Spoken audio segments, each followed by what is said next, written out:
Assalamualaikum warahmatullahi wabarakatuh. Bismillah walhamdulillah. Wassalatu wassalamu ala sayyidina Rasulillah wa ala alihi wa sahbihi wa man wala. Allahumma ja'al Qur'anal Karim rabi'a qulubina wa nura sudurina wa dhahaba humumina wa jala'a ahzanina warzuqna tilawatahu ana al-laili wa ana an-nahar.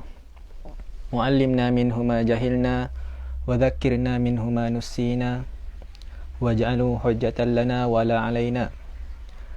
Nawaitu ta'aluma wa ta'lim wa tadhakkura wa tadhkir wan nafa' wal intifa' wal ifadata wal istifadah wal hatha ala tamassuki bi kitabillahi wa sunnati rasulih wa du'a ila al-huda wa dilalata ala al-khair ibtigha' wajhillah wa maradatihi wa qurbihi wa thawabihi. Allahumma amin.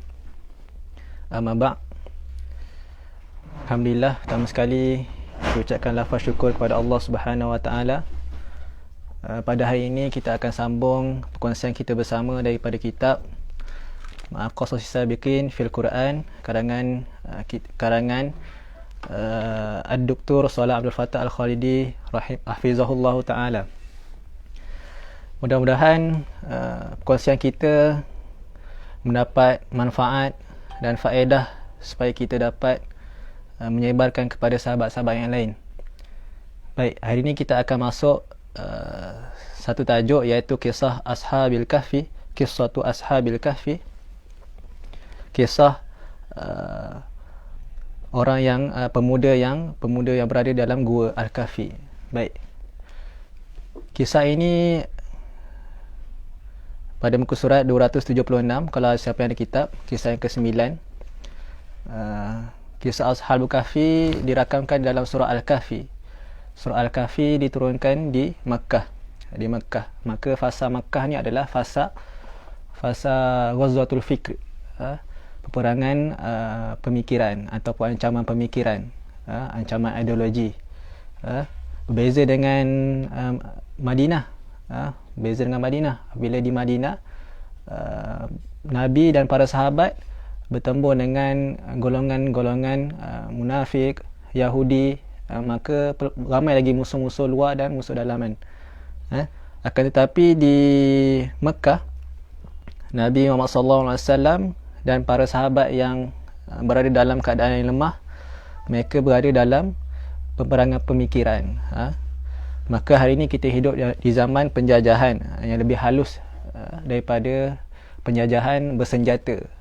Sekiranya kalau kita tahu ancaman bersenjata, kalau kita tahu ada musuh, maka kita dapat kenal siapakah musuh kita. Tetapi kalau ancaman pemikiran, kita tak tahu musuh masuk dalam tempat kita. Begitu juga sekiranya ancaman pemikiran, ancaman senjata, kita boleh berkubur di dalam rumah kita, ataupun kita mungkin boleh buat tembok yang besar untuk mengelak daripada serangan musuh. Akan tetapi ancaman pemikiran, bila pemikiran ataupun ideologi luar yang menyesatkan telah masuk dalam rumah kita, maka kita tidak akan sedar dia telah masuk dalam rumah kita. Bahkan kadang-kadang kita terbawa masuk buku-buku ataupun bacaan-bacaan yang menyesatkan. Dan ancaman senjata juga, sekiranya kita berjuang bersungguh-sungguh sehingga mati, maka kita akan dapat pahala syahid. Ancaman bersenjata, kita berperang.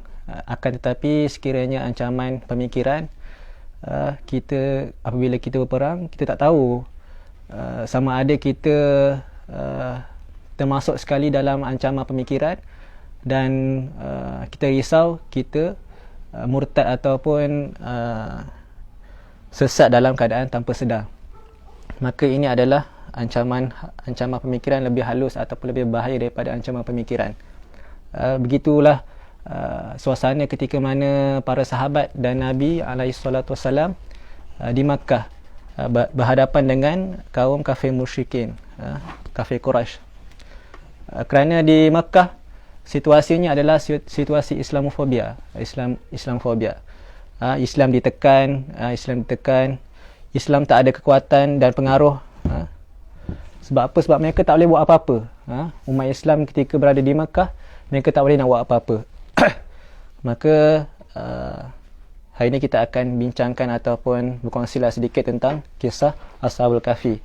Tapi saya ingin membaca daripada ayat yang ke-9 sehingga ayat yang ke-13 insya-Allah, sebab kisah ni panjang dan detail. Kalau ikut dalam buku daripada muka surat 276 sehinggalah 356, 80 muka surat. Tapi kita ambil sedikit-sedikit, tetapi pengajaran ni sangat banyak, daripada ayat 9 sampai ayat 13 insya-Allah. Kalau keseluruhan kisah ni daripada ayat ke-9 sehinggalah ayat yang ke id awal fityatu ilal kahfi faqalu rabbana atina min ladunka rahmah wa hayyi' lana min amrina rasyada fadarabna ala adhanihim fil kahfi sinina adada thumma ba'athnahum lina'lama ayyul hizbaini ahsa lima labithu amada nahnu naqussu 'alaika naba'ahum bil haqq innahum fityatun amanu bi rabbihim wa zidnahum huda. Allah Subhanahu wa taala berfirman, apakah engkau mengira bahawa orang-orang yang mendiami gua dan yang mempunyai rakim itu termasuk tanda-tanda kebesaran kami yang menakjubkan? Ingatlah ketika pemuda-pemuda itu berlindung ke dalam gua, lalu mereka berdoa, wahai Tuhan kami, berikanlah rahmat kepada kami dari sisimu dan sempurnakanlah petunjuk yang lurus bagi kami dalam urusan-urusan kami. Maka kami tutup telinga mereka di dalam gua itu selama beberapa tahun. Kemudian kami bangunkan mereka agar kami mengetahui manakah di antara kedua golongan itu yang lebih tepat dalam menghitung berapa lamanya mereka tinggal dalam gua itu. Kami ceritakan kepadamu Muhammad kisah mereka dengan sebenarnya. Sesungguhnya mereka adalah pemuda-pemuda yang beriman kepada Tuhan mereka dan kami tambahkan petunjuk kepada mereka. Baik. Hari ini kita akan bincangkan ataupun berkongsi asbabun nuzul daripada ayat ini. Kiranya kalau kita lihat dalam muka surat 279 Syekh Salah menukilkan daripada riwayat Ibn Hisham fi sirah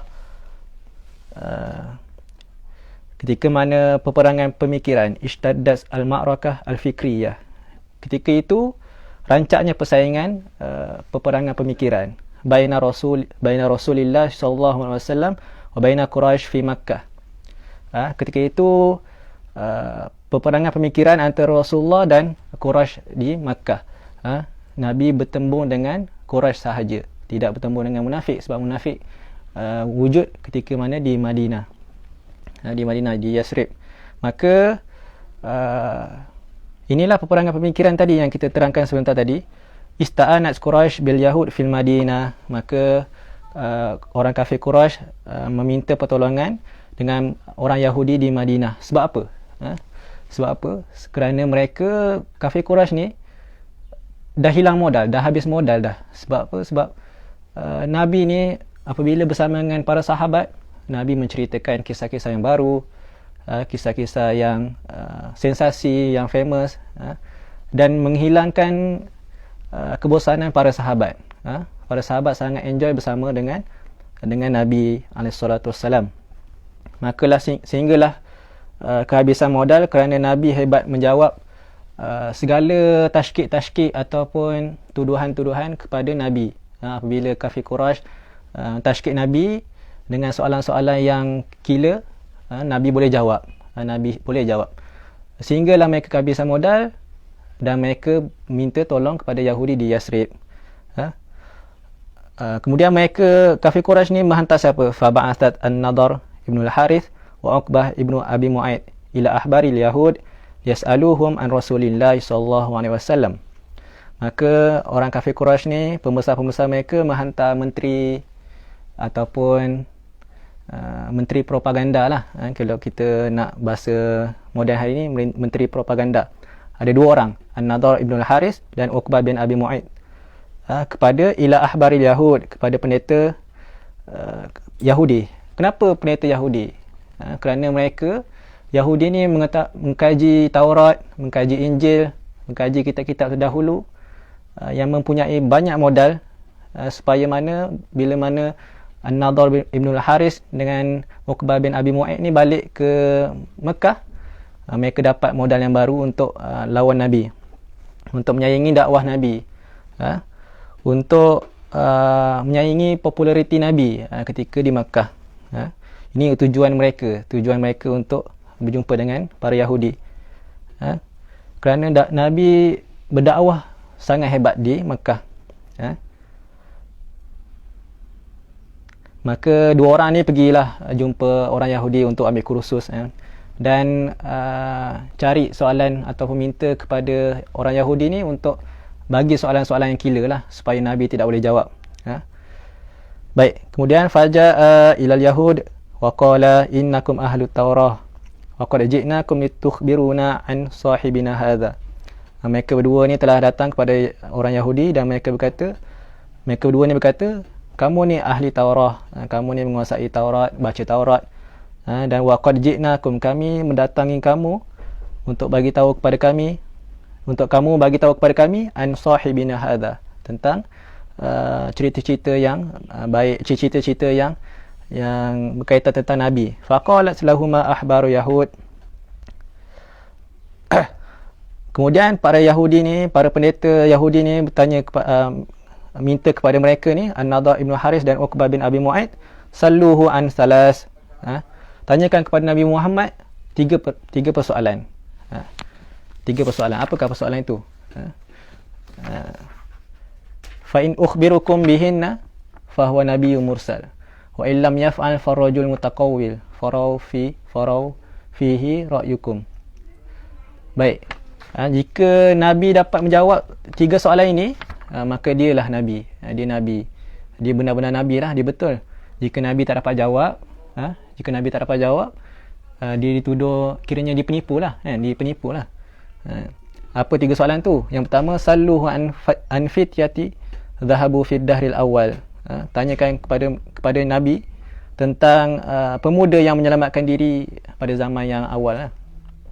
Maka na amruhum, apa cerita mereka ni? Apa situasi mereka? Fa innahu qad kana lahum hadithun ajab. Kerana cerita mereka ni, cerita pemuda ni, cerita yang menakjubkan. Yang kedua, wasalluhu an rajul tawaf. Tanyakan kepada Nabi cerita tentang seorang lelaki yang meneroka sampailah ke masyrik, ke timur dan maghrib, ke barat. Yang ketiga adalah, soalan yang ketiga adalah wasalluhu anir ruh. Tanyakan kepada Nabi tentang roh. Kemudian mereka berdua ni balik ke Mekah. Wa qala ya ma'syar Quraisy, wahai penduduk Quraisy di Mekah, kami datang ni ada soalan-soalan yang boleh menjerat Nabi. Kalau Nabi dapat jawab, maka dialah Nabi. Faja'u Rasulillah sallallahu alaihi wasallam, maka mereka datang. Faqalu ya Muhammad akhbirna an fityah dhahabu fid dahril awal qad kanat lahum qissah ajab. Ceritakan kepada kami tentang pemuda, tentang tiga soalan tadilah, tentang pemuda Al-Kahfi, tentang yang kedua tentang seorang lelaki yang meneroka sehinggalah ke timur dan barat, kemudian tentang roh. Faqala Rasulullah sallallahu alaihi wasallam ukhbirukum bima sa'atum anhu qadan. Aku akan bagi tahu kamu esok. Tanpa walam yastasni, yakni lam yakul insya-Allah. Nabi terlupa untuk menyebut insya-Allah. Nabi terlupa untuk menyebut insya-Allah. Maka pengajaran kepada kita melalui Nabi sallallahu alaihi wasallam dan umatnya. Sebab itulah dalam ayat yang seterusnya ada sebut kan, ayat ke berapa, wala taqulanna li syai'in inni fa'ilun zalika ghadan illa ayyasha Allah. Allah menegur Nabi dan menegur umatnya supaya berhati-hati dalam menjanjikan sesuatu, menjanjikan sesuatu untuk. Sebab itulah kalau kita selalunya kena sebut insya-Allah, apa-apa sekalipun kena sebut insya-Allah, dengan izin Allah lah, supaya kita tidak dituduh untuk menjadi penipu. Kita risau dituduh menjadi penipu. Walamma ja'al ghad lam ya'tihi Jibril bil jawab. Kemudian esoknya Jibril tak datang bagi jawapan. Sebab apa? Nabi terlampau yakin. Overconfident tak boleh. Orang kata overconfident lah. Overconfident tak boleh kan. Tiba-tiba Jibril tak datang. Wa makatha Rasulullah SAW khamsa asyarata lailah la ya'tihil wahy. 15 hari tak datang wahyu, tak datang jawapan. Maka Nabi pun sedih kan. Nabi sedih lah. Nabi pun sedih sampai ayat yang ke-6 tak silap. Ayat ke-6, fala'allaka bakhi'un nafsak ala atharim illam yu'minu bihadzal hadithi asafa. Sampai Nabi ni nak membinasakan diri, celakakan diri dia kan. Stres. Sebab apa? Sebab dituduh penipu. Sampai orang kata, wahai Muhammad, sebelum ni Tuhan bersamamu, tapi hari ni Tuhan tak ada bersamamu. 15 hari tak turun wahyu. Maka Rasulullah SAW sedih. Fa ahzana Rasulullah SAW ta'akharul wahyi anhu. Kemudian selepas 2 minggu, thumma ja'ahu Jibril bi suratil kahfi. Kemudian datanglah Jibril menurunkan surah Kahfi ini sebagai jawapan kepada musyrikin Mekah ketika itu dengan cerita yang detail. Cerita Ashabul Kahfi, cerita yang sangat detail. Sampai dalam gua tu digerak-gerakkan tubuh badannya, sampai apa lepas bangun tu diorang nak pergi cari makan dan sebagainya, sangat detail. Macam kisah Sayyidina Yusuf AS dalam satu surah, kisah Ashabul Kahfi. Maka selepas mereka bertanya ni, tanya Nabi dapat jawab. Persoalannya, adakah kafir Quraisy beriman dengan Nabi? Beriman dengan Allah? Jawapannya tidak. Jawapannya tidak lah. Sebab itulah ada orang yang bertanya untuk tahu kan? Ada orang bertanya untuk tahu ataupun untuk dapatkan hidayah. Dan ada juga orang yang tanya untuk mencabar dan untuk menjatuhkan orang. Maka kafir Quraisy ni untuk menjatuhkan Nabi lah tujuan dia, propaganda. Baik. Ini cerita asbabun nuzul ni lah. Asbabun nuzul, sebab-sebab turun ayat ini. Baik. Kemudian kita masuk 283. Minal mubahamati fil qissati. Perkara-perkara yang tak jelas dalam kisah inilah. Maksudnya mubaham ni tak jelas, yang memerlukan kepada penjelasan-penjelasan lain, penjelasan-penjelasan luar. Mubahamatul Quran la tubayyin min masadir ghaira sahihah wala mawthuqa wala yakiniyah. Innal Quran lam yubayyinha walidhalika kanat minal mubahamat. Fayunzur ba'da dhalik fil ahadith. Fa in wujida hadithun sahih yubayyinuha wajibal akhazu bihi. Mubahamat Al-Quran, perkara-perkara yang tidak dijelaskan oleh Al-Quran, tidak dijelaskan. La tubayyin min masadir ghaira sahihah wala mawthuqa wala yakiniyah. Kalau ada hadis yang sahih yang menerangkan tentang kisah tersebut, kita wajib ambilnya. Wa illam yujad fi dhalika hadithun sahih wajaba alaina as-sukutu anha. Wajib diam kalau tak ada hadis-hadis sahih yang menerangkan tentang kisah tersebut. Wa yuqa'uha, dan kita kekalkan sahaja dalam kesamaran tersebut. Wala tajuzu lana muhawalatu bayanuha minal masadir al-israiliyah aw ghairiha. Tak boleh ambil daripada sumber-sumber Israiliyat. Maka dalam kisah Ashabul Kahfi ni, apa yang perkara mubahamat ni yang tak jelas ni? Yang pertama adalah al-fatrah az-zamaniyah allati wujida fiha ahlul kahfi. Zaman bila? Zaman bila? Hal kanu qabla al-yahud, adakah zaman mereka ni zaman sebelum orang Yahudi, atau ba'dahum, ataupun selepas mereka Yahudi? Wal kanu qabla Isa alaihi salatu wassalam atau ba'dahu, ba'da Isa alaihi salam, ataupun adakah sebelum zaman Nabi Isa ataupun selepas Nabi Isa? Kita tak tahu. Tak ada hadis yang menerangkan tentang zaman mereka ni. Kemudian ad-diyanatul lati kanu 'alaiha, agama mereka. Hal hum 'ala diyanah al-yahudiyah, adakah mereka ni agama Yahudi, beragama Yahudi, atau diyanah an-nasraniyah, ataupun beragama Nasrani, atau diyanah samawiyah tauhidiyah ukhra, ataupun agama-agama langit yang agama-agama yang lain lah, agama langit yang lain yang diturunkan oleh Allah Subhanahu Wa Taala. Ala kulli hal, kita mengakui bahawasanya Ashabul Kahfi adalah mereka yang beriman kepada Allah Subhanahu Wa Taala. Maka agama Allah adalah agama Islam lah. Baik. Kemudian Ismul Malik, nama raja tersebut. alladhi ashu fatrah hukmihi, hal huwa romani atau yunani atau farsi atau yahudi atau arabi. Siapakah raja tersebut? Ada kata dalam beberapa tafsir ada kata Raja Decianus, tapi tak tahu, kita pun tak tahu adakah dia raja Rom ataupun Yunani ataupun Parsi ataupun Yahudi ataupun orang Arab. Ismul Madinah, yang keempat Ismul Madinah, nama kota tersebut. Ada yang mengatakan hal hiya fi Ephesus, Turki. Tak nak sebut dia Ephesus, Turki, kat Turki tu. Ada kata Tortus, ada kata di Tortus ni di Syria ataupun Oman, Aman Urdun, Jordan, Al-Ghazalik. Kemudian Makan Al-Kahfi, yang mereka masuk tu, tempat gua yang mereka masuk ni, adakah di Jordan, di Suria ataupun di Turki? Banyaklah.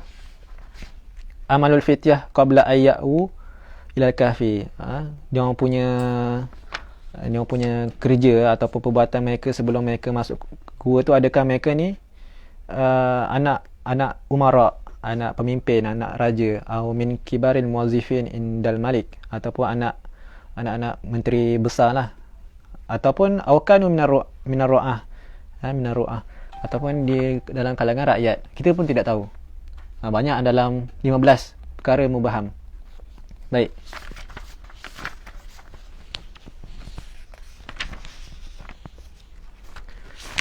Kemudian am hasibata anna ashabal kahfi war-raqim, ar-raqim. Ar-raqim di sini kalau kita buka ar-raqim, ada yang membahaskan ar-raqim ni apa?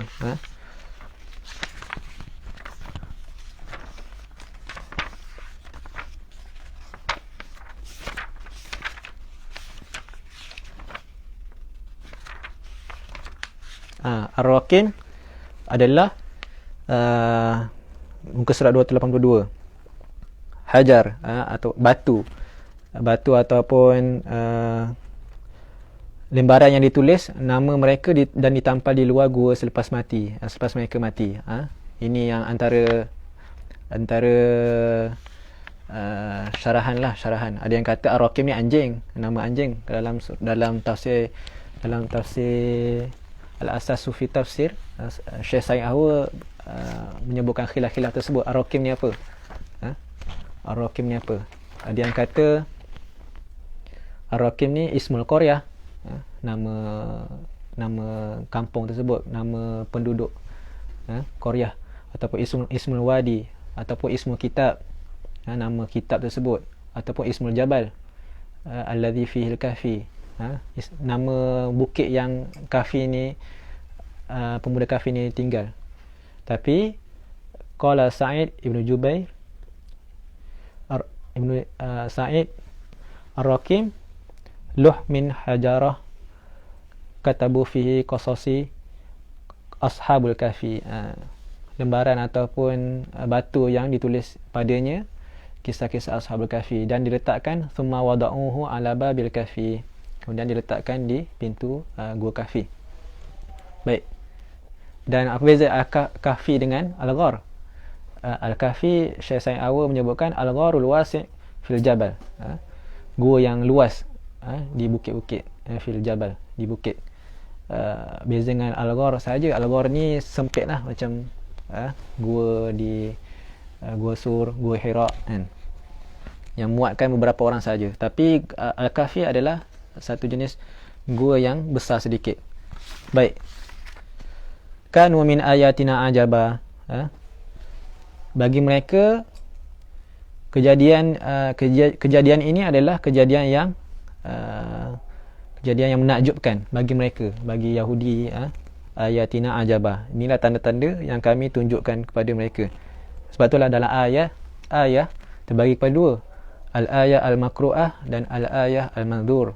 Al-ayah al-makru'ah ni Al-Quran lah. Al-Quran, tanda-tanda kebesaran Allah Subhanahu Wa Taala melalui kalam-kalam Al-Quran.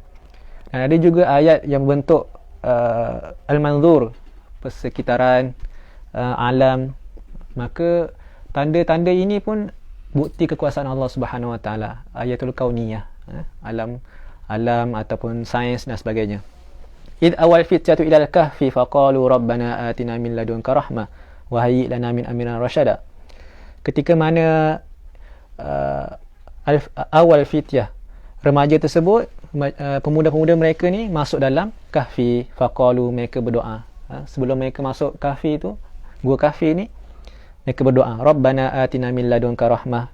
Mereka berdoa, wahai Tuhan kami, datangkan kepada kami daripada sisimu, min ladunka min indika rahmah.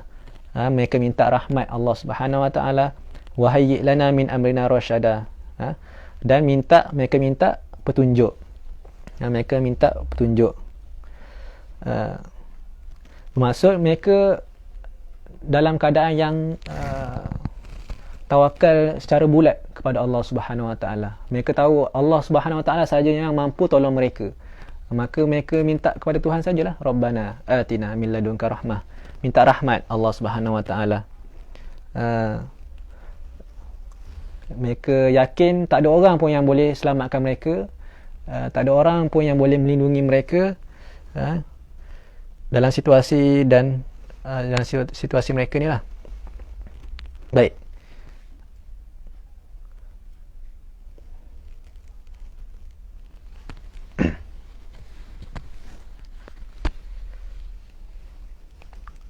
Kemudian fadarabna ala adani fil kahfi sinina anada. Setelah mereka masuk ni, fadarabna, kami menutupi telinga-telinga mereka dalam gua kahfi dalam beberapa tempoh yang lama, fil kahfi sinina adada, dalam beberapa tahun yang lama.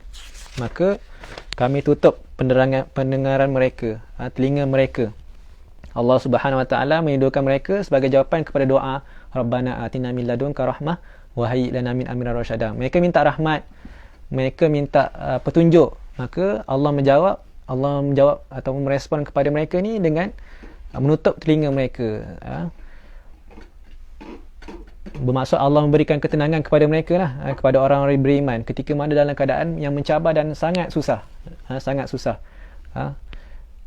Kalau kita telusuri sejarah atau sirah Nabi bersama para sahabat ketika peperangan pun, Allah menurunkan hujan, Allah menidurkan mereka untuk bagi ketenangan. Masuk dalam keadaan yang susah, kita perlukan ketenangan. Dan Allah kat sini Allah menggunakan Allah tutup pendengaran mereka, telinga mereka. Maka telinga adalah alat pendengaran manusia. Telinga ni adalah alat yang sangat penting, yang mengeluarkan deria mendengar. Maka telinga ni lebih banyak fungsinya daripada mata. Orang yang buta, dia boleh mendengar lagi, boleh dapat hidayah lagi. Tapi kalau orang yang dia dah tak boleh dengar, dia pekak, dia susah nak terima hidayah. Melainkan dengan mata dia saja dia boleh baca ataupun dia boleh melihat. Baik, maka telinga ni mempengaruhi corak minda pemikiran orang yang mendengar. Mempengaruhi corak minda, sikap dan perangai melalui telinga. Maka Al-Quran banyak Allah mendahulukan pendengaran daripada penglihatan. Innas sam'a wal basar. Kemudian fungsi pendengaran yang lain adalah dia sangat kuat, sangat terkait dengan jiwa dan hati. Dia juga menjadi laluan memperoleh ajaran iman. Dan kemudian dia pendengaran juga boleh terpengaruh dengan ajaran-ajaran yang salah. Sebab itulah pendengaran ni fungsi dia sangat banyak. Hidayah boleh masuk, ajaran-ajaran sesat pun boleh masuk. Baik. Kemudian Allah mengkaitkan orang yang mendapatkan hidayah, orang yang memperoleh hidayah dengan dalil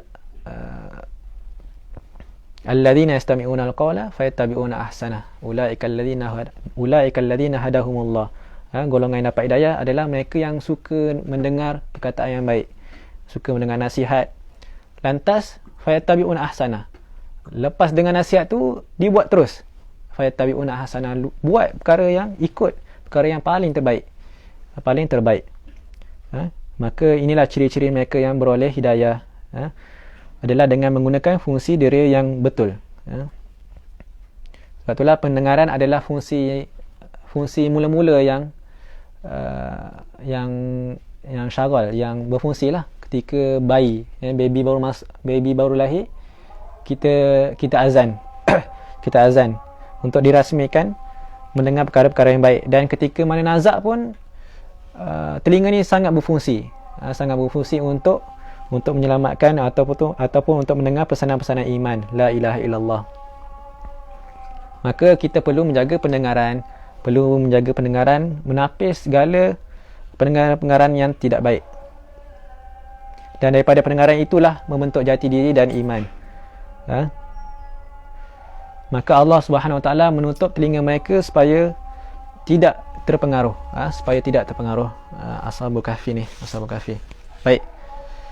Kemudian ayat ke-12, thumma ba'athnahum lina'lama ayyul hisbaini ahsa lima labithu amada. Kemudian setelah mereka tidur, kami bangkitkan lina'lama ayyul hisbaini ahsa lima labithu amada, untuk kami mengetahui lina'lama ayyul hisbaini, mana satu di antara dua kelompok al-hizbain, ahsa lima labithu amada, lebih tepat perhitungan mereka.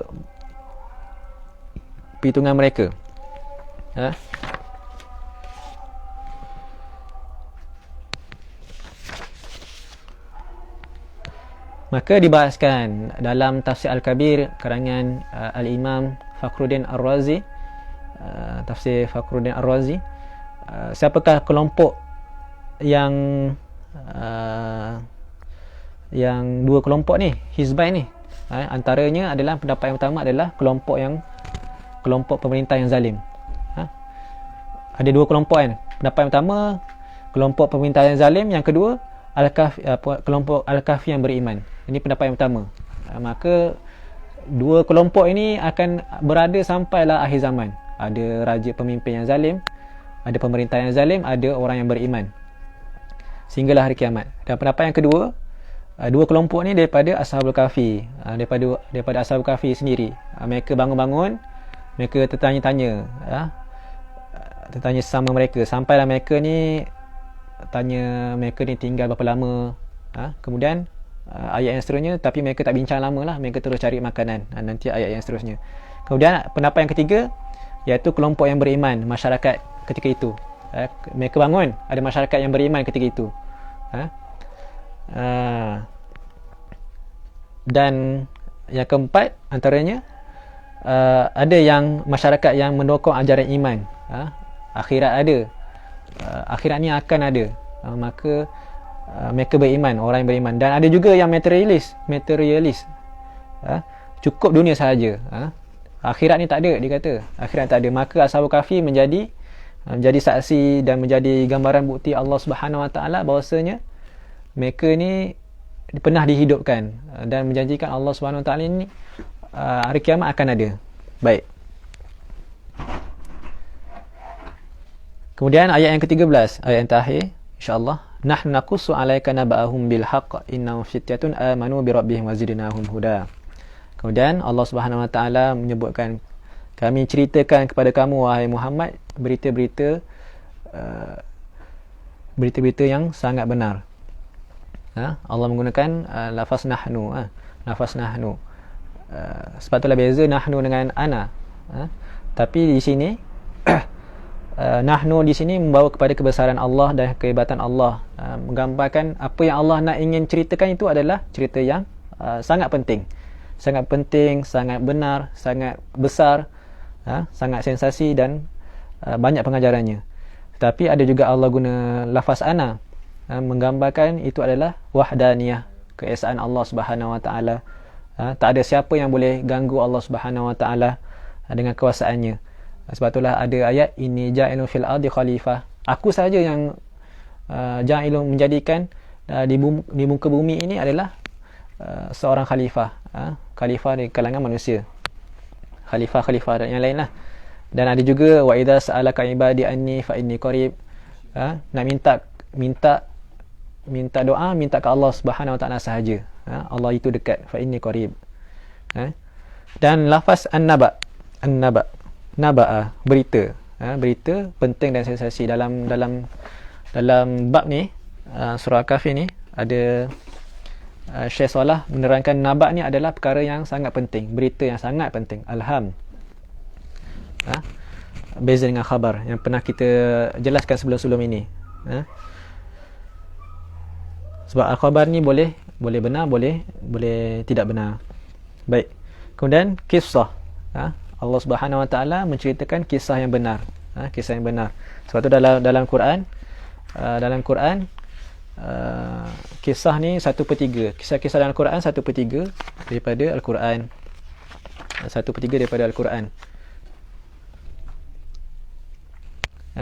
Yang pernah dijelaskan sebelum ni daripada Syekh Salah Abdul Fattah Al-Khalidi sendiri dalam surah Al-Fatihah.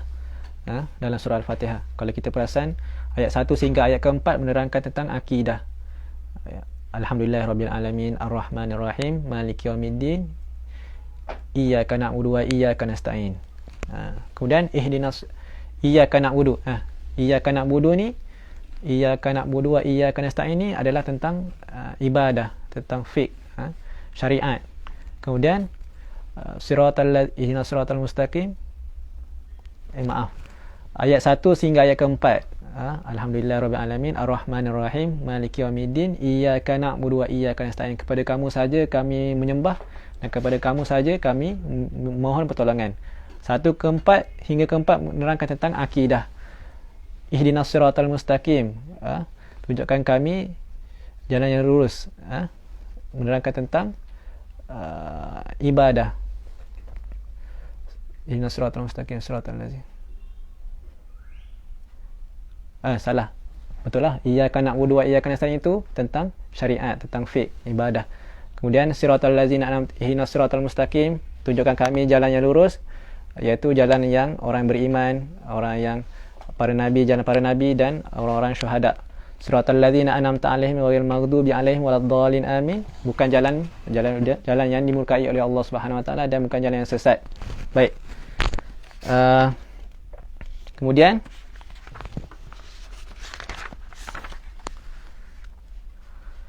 innahum fityatun amanu bi rabbihim wa zidnahum huda. Setelah Allah menceritakan kisah-kisah dalam Al-Quran, sebab itulah kisah dalam Al-Quran dalam karangan kitab Manak Qatan menerangkan tentang tujuan perkisahan dalam Al-Quran. Tujuan perkisahan dalam Al-Quran, cerita-cerita dalam Al-Quran adalah antaranya untuk sebagai hujah kepada ahli kitab yang suka mengeksploit kisah-kisah Nabi terdahulu sebagai menjadi modal mereka untuk menyelewengkan agama mereka, agama-agama yang daripada agama yang benar. Kemudian kisah-kisah dalam Al-Quran juga adalah untuk membenarkan ajaran Nabi dan Rasul terdahulu. Dan kisah-kisah dalam Al-Quran juga sebagai penguat kepada kita, kepada pendakwah, sebagai motivasi supaya sabar dalam mendukung dakwah Allah Subhanahu Wa Taala, dakwah kepada Allah Subhanahu Wa Taala. Maka sebab itulah Allah merangsang daya fikir manusia dengan penceritaan sejarah. Faqsusil qasasa la'allahum yatafakkarun. Bagaimana untuk kita melahirkan generasi yang hebat berfikir dan matang berfikir adalah dengan menguasai sejarah. Sebab itulah untuk berfikir tu dia adalah natijah, hasil. Melahirkan mereka yang hebat berfikir, la'allahum yatafakkarun, mudah-mudahan mereka berfikir dengan menguasai sejarah. Innahum fityatun amanu bi rabbihim wa zidnahum huda. Sesungguhnya mereka adalah golongan pemuda yang beriman, pemuda beriman kepada Allah Subhanahu Wa Taala dengan Tuhan mereka, wa zidnahum huda, dan kami tambahkan hidayah. Maka Ashabul Kahfi adalah golongan remaja, golongan pemuda. Dalam Al-Quran juga ada beberapa tempat yang Allah gunakan, Allah memuji fityah, pemuda. Ashabul Kahfi yang pertama. Yang kedua, Nabi Musa dengan Yusha. Nabi Musa membawa Nabi Yusha ketika mana pengembaraan bersama Nabi Musa dan Nabi Khadir. Kemudian Nabi Ibrahim AS Allah memuji. Sami'na fatan yadhkuruhum yuqal lahu Ibrahim. Dalam surat 292 ada sebut. Fa Ibrahim, ketika mana Nabi Ibrahim AS menghancurkan berhala-berhala mereka. berhala-berhala kaum mereka. Allah menyifatkan Nabi Ibrahim adalah pemuda. Sami'na fatan yadhkuruhum yuqalahu Ibrahim. Kami mendengar seorang pemuda, seorang budak yang merobohkan berhala, iaitu Nabi Ibrahim. Maka persamaan mereka adalah Al-Kahfi kan. Ashabul Kahfi mereka tidak terpengaruh, tidak melihat kepentingan dunia. Dan Nabi Yusha juga ketika bertemu Nabi Khadir, dia bersedia untuk berdepan dengan situasi-situasi yang mengelirukan. Menggambarkan Nabi Yusha ni dia matang berfikir, membina kematangan. Dan Nabi Ibrahim dia sangat berani. Dia dalam keadaan pemuda, dia berani, dan kecerdasan dalam hebat berhujah. Sangat hebat berhujah. Baik.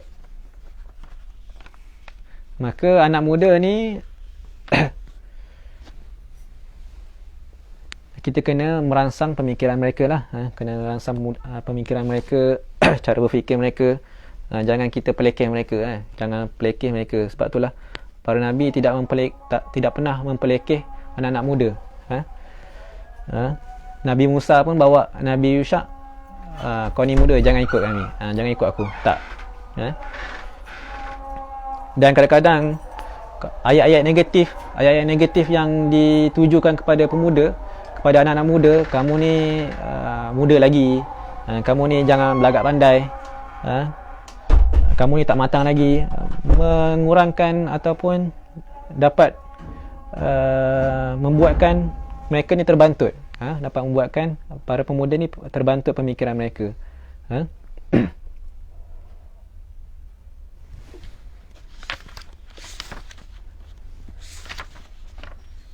Baik.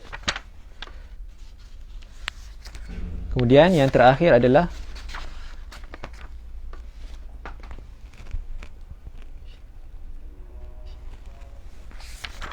pengajaran yang kita boleh ambil daripada kisah ini. Yang terakhir adalah pengajaran. Boleh muka yang pertama, pengajaran yang kita boleh ambil adalah fasa makiyah. Ketika mana fasa makiyah, al-ma'rakah al-fikriyah, pertarungan pemikiran ataupun pertarungan dialog, mereka banyak mempertikaikan, Nabi jawab, mereka mencabar, Nabi jawab, mereka mempelekehkan hujah Nabi hebat jawab. Maka peperangan pemikiran memerlukan untuk kita bersedia dengan dialog-dialog ataupun hujah dan jawapan-jawapan yang tuntas. Baik, yang kedua yang kita boleh ambil pengajaran adalah orang kafir Quraisy sanggup mengambil pemain import, orang katalah pemain import daripada luar untuk mendapatkan modal-modal yang baru. Sebab dah habis modal lah, mereka sanggup pergi ke Madinah untuk dapatkan soalan-soalan ataupun hujah-hujah yang baru untuk berlawan ataupun untuk menyaingi dakwah Nabi yang hebat di Mekah. Kemudian yang ketiga adalah peranan Yahudi, peranan Yahudi di Madinah, di Yasrib, peranan sejarah penentangan Yahudi. Sebab itulah mereka ni, Yahudi ni banyak bagi idea. Jadi siapa yang tak ada idea, dia berpotensi untuk jadi proksi kepada siapa yang ada idea. Yahudi sebenarnya nak serang Nabi, tapi dia proksikan orang lain untuk serang Nabi. Sebab itulah kafir Quraisy tak ada idea, dia berpotensi untuk jadi proksi kepada Yahudi. Sedangkan yang beria menentang Nabi adalah Quraisy, tapi Quraisy tak ada modal. Maka Quraisy menjadi proksi Yahudi untuk menentang Islam. Baik. Dengan serangan awal Yahudi kepada Nabi dengan tiga soalan ni.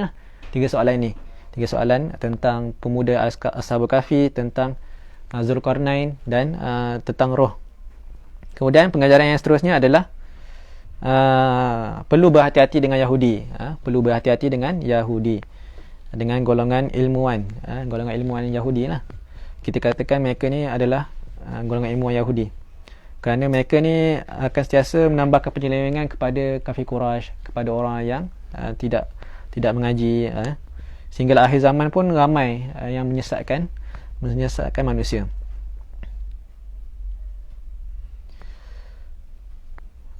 Sampailah ada berlaku di peperangan Ahzab, berlaku dalam peperangan Ahzab. Quraisy bertanya kepada Yahudi, siapakah yang benar? Siapa yang benar? Yahudi jawab, kamu yang sembah berhala ni yang benar. Kamu sembah berhala ni benar. Sedangkan Yahudi ni dia tahu asas-asas agama mereka, tahu asal usul mereka, tapi mereka boleh selewengkan ajaran yang benar. Kemudian yang kelima, yang terakhir adalah yang kita boleh ambil pengajaran adalah ada orang yang bertanya untuk tahu dan ada orang yang bertanya untuk mencabar, untuk menjatuhkan orang, Maka pepatah Arab ada sebut as-su'alu litafaqquh la litafaqquh. Dapat beza. Tafaqquh, soalan-soalan atau persoalan untuk difahami bil qaf. Litafaqquh la litafaqquh, bukan bil kaf. Bukan untuk main-main ataupun untuk mencabar. Sebab tu dalam persoalan kita kena soal benda yang kita tidak tahu kan, untuk mendapatkan hidayah dan kita ikut setelah mendapat jawapan tersebut. Maka nak kira itu saja persoalan kita ataupun perbincangan kita pada hari ini. Mudah-mudahan dapat bermanfaat, dan sebagai bukti kita sayang dan cintakan Al-Quran, maka kita perlulah memahami isi kandungan Al-Quran. Kalau dalam ilmu-ilmu dunia pun kita berusaha untuk memahami sebanyak-banyaknya, ilmu matematik ke, ilmu sains ke, ilmu sejarah ke, ilmu akhlak ke, dan sebagainya tentang ilmu dunia, ilmu engineering ke, maka lebih layak lagi sepatutnya kita kena memahami tentang isi kandungan Al-Quran. Di antaranya yang kita boleh ambil sedikit dalam ilmu Al-Quran adalah ilmu qasasul Quran lah, cerita-cerita dalam Al-Quran, cerita para nabi ke, cerita selain nabi ke, dan sebagainya. Mudah-mudahan tujuan penceritaan Al-Quran adalah untuk mengambil pengajaran, bukan kita nak tahu nama dia siapa, nama Ashabul Kahfi ni siapa, 7 orang ni siapa, sampai ada orang yang nampal nama orang ni, 7 orang ni dekat kereta supaya dapat selamat. Maka salah lah. Tujuan supaya kita tidak lari daripada pengajaran tersebut. Pengajaran yang sangat penting. Tak kisahlah nama siapa pun, yang penting pengajarannya. Baik, dan sebab itulah Allah tidak menyebutkan nama-nama mereka. Kerana apa? Kerana akhlak ataupun sifat-sifat dalam Al-Quran boleh berulang. Maka ada juga orang yang beriman. Ada juga orang beriman sampailah hari kiamat nanti. Dan ada juga orang jahat, tidak dimention nama dia secara jelas dalam Al-Quran. Maka watak-watak ataupun perangai-perangai dalam Al-Quran yang tidak dijelaskan nama secara spesifik, secara nama betul, nama sebenar, maka perangai itu akan tetap berulang sehinggalah hari kiamat. Aktafi bihadzal qadr, syukran ala husni istima'ikum. Aqulu qawli hadza wa astaghfirullahal azim li wa lakum. Assalamualaikum warahmatullahi wabarakatuh.